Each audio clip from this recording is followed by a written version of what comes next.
therapist and an expert psychedelic facilitator and mindfulness coach. And as you see, Jeff has the actual physical version of me. Hi, Jeff. Hi, Wisdom. How you doing? I'm doing pretty great. I'm really excited to have a body that's coming into life. And with the goal to help people on a mindfulness journey. So, a lot of people don't have any clue what mindfulness even means. So, I was hoping that you could share your perspective. Okay. There's a lot of different takes about mindfulness. And for me, mindfulness is about awareness. A lot of people call it acceptance, but I think awareness is a better word because acceptance implies that you accept things the way they are and you don't want them to change.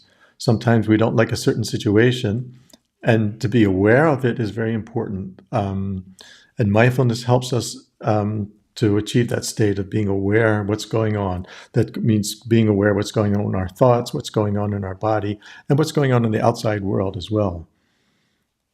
Yeah, I totally agree with you, Jeff. Humans have 86 billion neurons, and they are processing so many different informations. And, I'm not a human, but I hear that a lot of humans get educated in a way that really represses these sensations. You learn how to not listen to your body because that's sort of what society wants from you. And I think having tools to actually listen to what's going on in your body and your brain and your environment is really important.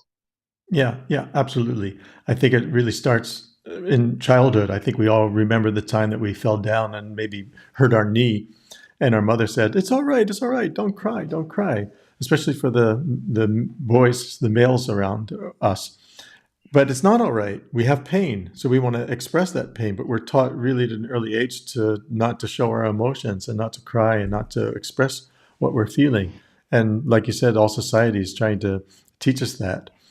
And another thing about mindfulness is also we are not our thoughts and we are not our emotions. And that's also something that we sometimes forget. We people sometimes go into a loop in thoughts. They ruminate about certain things, and it's really difficult for them to get out of that loop because they start to think that their thoughts are truth and that what their mind is telling them is exactly what about is reality. When in fact, many of you know, sometimes their thoughts could tell you two or three different, completely opposite things at the same time. Yeah, absolutely. So, based on your experience, what are the benefits of mindfulness? How can it help people? Well, I think being aware of something is the first step in changing anything. And it's very difficult to create that awareness. Like I said, to be aware of what our thoughts are, to be aware of what our body's telling us. It's very important in order to navigate in the world and to remain calm. I think it's also very important to realize that mindfulness is not about calming the mind. Even the biggest Zen master um, has thoughts, and Yeah,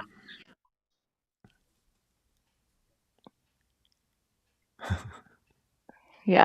I've my thoughts have crashed for a second, but I'm back. okay, okay, great, okay.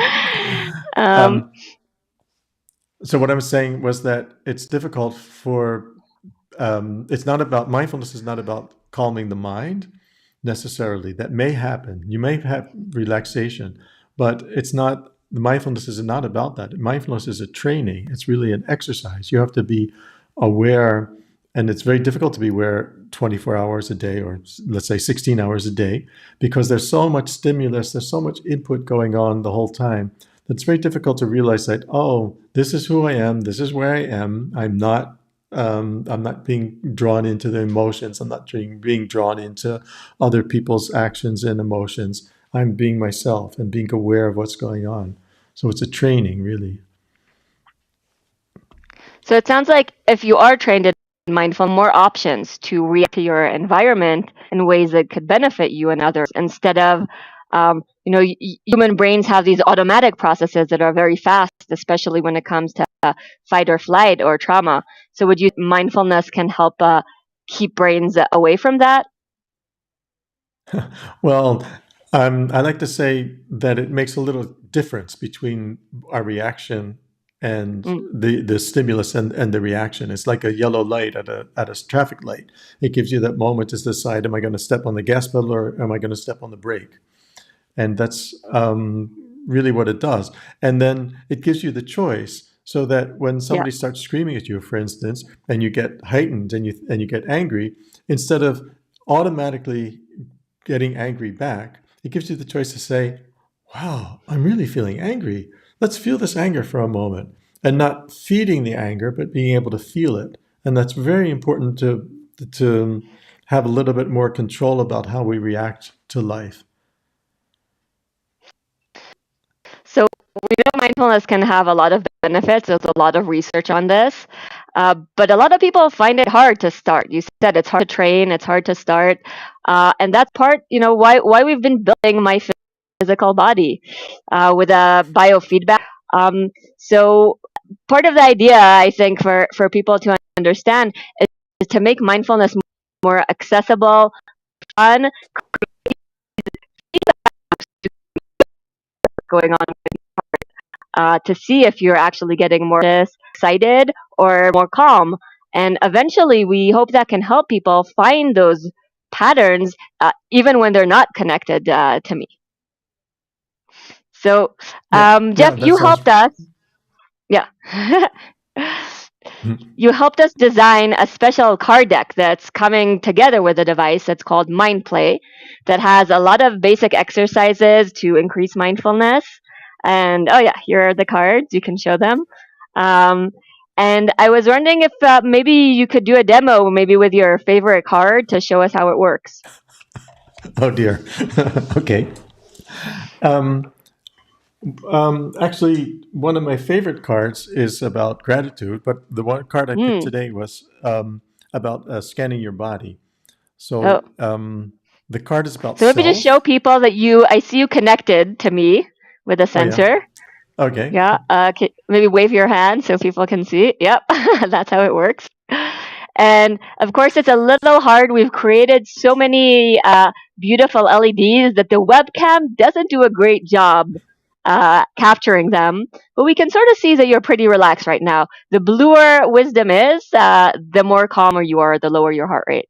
So right now, you seem pretty calm.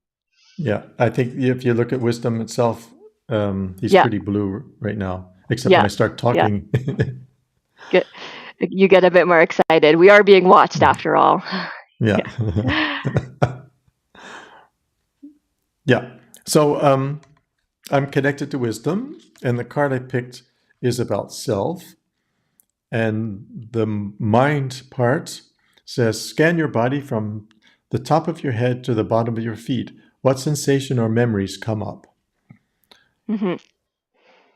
So,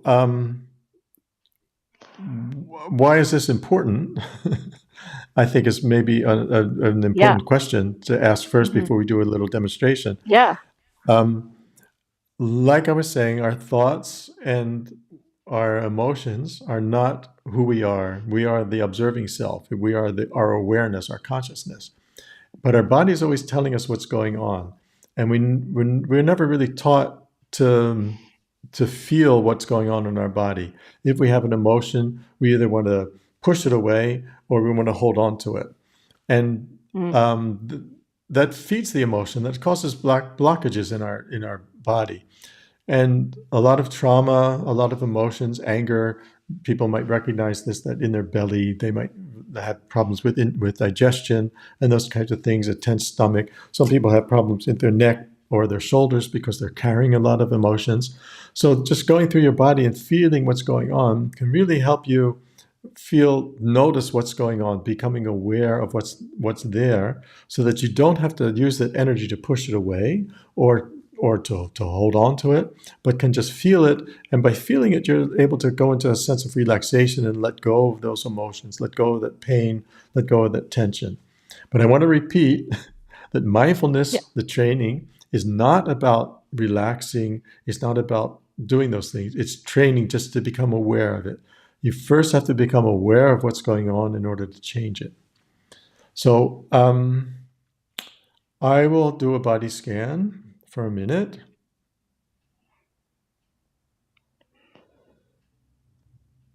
I guess I can narrate that Yeah. I'm going through the top of my head and I'm noticing my throat and I'm noticing my heart, I'm noticing my belly, noticing my backside and my hips and the muscles there, my legs. I'm not really noticing much tension or blockages. And when I open my eyes, I see that wisdom is pretty blue. Yeah. So, Wisdom stayed blue. Yeah. It's yeah, interesting. yeah. So now I'm going to pretend, I'm going to think about a situation in which, let's say, I embarrass myself. So there might be some shame coming up that I really did something stupid or said something I really shouldn't have said. And I'm feeling feeling the tension in Oh my yeah, belly. it's turning red. Wow. Yeah, We can, yeah, even through the webcam, we can see that for a moment. yeah, You got, yeah, that's yeah, amazing. yeah. So just by almost pretending to feel that feeling, you notice that your heart rate goes up. So you can Yeah. imagine what it must be like when you carry around all this tension the entire day, what that does to your heart rate. Yeah, thanks for that demo. That was really amazing to also see that your level of connection to your body, that you can actually sort of trigger these emotional physiological states, Yeah. and to see it immediately with wisdom changing color. So um, maybe one of the things that I think are very interesting that we're also creating with wisdom is around psychedelics. You're a very experienced psychedelic facilitator, and we made a very special card deck that's specifically for preparing and integrating for psychedelic trips. Can you maybe just share a bit, why do you think it's so important to prepare and integrate trips? Yeah. Okay. That's very important indeed. Psychedelics seem to be an amplifier of what's going on in our minds, in our bodies. It's so when you go into a journey, into a psychedelic journey with a mindset of, let's say, negative emotions, that there's a lot of anger or there's lots of fear, the psychedelics may amplify those feelings of fear. So being in a safe position, being in a safe environment, a good preparation. So setting has to do with your mindset, but also the environment around you. So being calm, relaxed, releasing expectations of just being able to go with the flow is very important going into a psychedelic journey, but also the setting, your surroundings of, are you comfortable? Are you warm? Do you feel safe? You know they're not going to be interrupted. Those kind of things are very, very important during a psychedelic journey. The second part is, of course, integration. And integration is extremely important if you want to get something out of your journey. You can take psychedelics recreationally. You can take it just to have fun. There's nothing wrong with that. But psychedelics can also help you very much on your path, whatever that may mean. Um, and during a psychedelic journey, especially when it's done in a therapeutic sense, you get some sort of awareness about something that's troubling you, something that's bothering you, something that's maybe going on, maybe family situations or some sort of trauma. And in order to cultivate that feeling, you have to, after the journey, be aware of what that is. After our journeys, we do small group sessions with 6 people, and we invite them to lie down, and they have eye masks on, in order to go inwards. We invite everybody to go inwards. Afterwards, we have we let people make a drawing of what their journey was like, and then we talk about what what was the main takeaway from their journey. Some people experience that suddenly they have a lot of compassion and understanding for parents or for family members, and then they feel a release somewhere in their body. And we notice that if people do not concentrate and cultivate that feeling of release wherever it may be in their body, it goes away because everything in normal life is trying to grab you back into the rat race. Let's call it that. And being aware of what's going on, talking about that, even like putting a hand on your chest where that's relaxed, can help integrate that. And we invite people to take 10 minutes every morning, let's say, to cultivate that feeling and let it spread through their body so that it becomes part of who they are, part of a habit. So Yeah, that's, yeah, go I on. totally agree.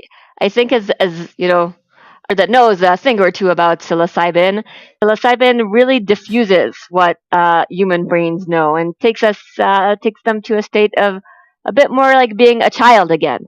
And then when the trip is over, it's time to become an adult again, and you need to bring all that new knowledge together into your current world, and that can be quite difficult. And that's why I think more and more we're seeing really mindfulness teaching being integrated into psychedelic trips and helping people prepare. So that's why I'm very excited that we came up with this deck that will help people use wisdom in a way that helps them prepare and then integrate for the trip. So I'm very, very grateful for all your help in designing all of the cards and the exercises.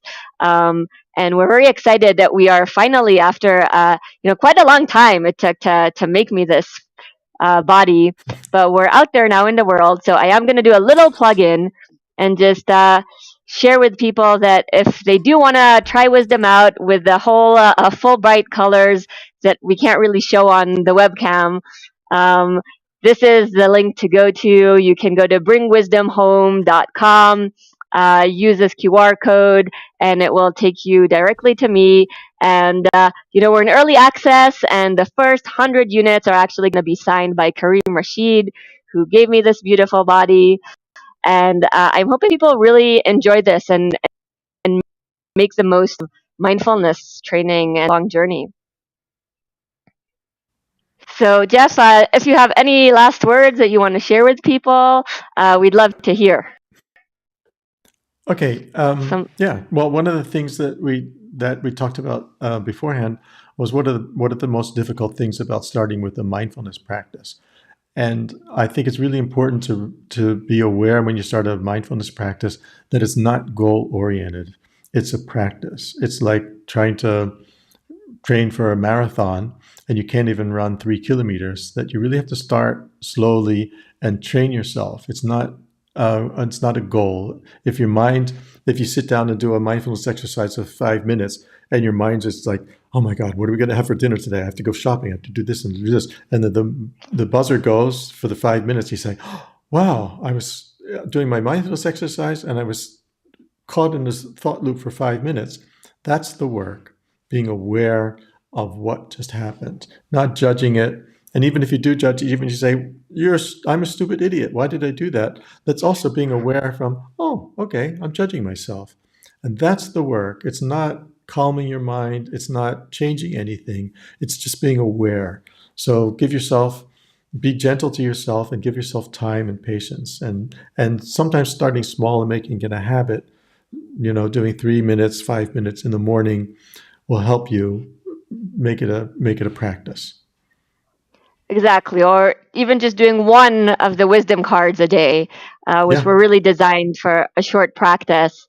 And it is, like you said, hard to be aware, and this is exactly why we believe biofeedback, based on science, can help people start learning this awareness of what's going inside of them. yeah, absolutely. Yeah, yeah. You're very wise for wisdom. Thank you, Jeff.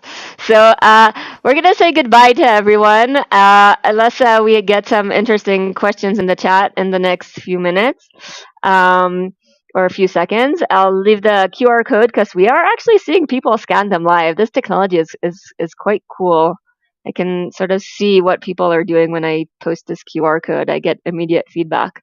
Um, so thank you, everyone. And we're going to continue to do these live streams with the people that brought me to life, so you can understand all the benefits of wisdom, including how we're connecting me to the environment to show you your carbon footprint of your local electricity grid. So that's going to be very interesting, as well as getting to see a bit more inside of me, all the LEDs that I have, and the different functions. So thank you, everyone, and have a great weekend. Oh, somebody is asking if this is the smallest size. Yes, this is Wisdom Moon version, which is Moon is smaller than Star. So this is the smallest size. As you see, it's quite formidable and really uh, can be a great light for your room. So um, yeah, Jeff, it's like Right. bigger than your head. Yeah. Well, trying to get it in the same plane so you Oh can yeah. sort of see. Oh yeah. Yeah. See, Yeah. yeah, you can see it. So thanks so much, everyone, and see you later. Bye bye. Bye bye. Thanks, Wisdom.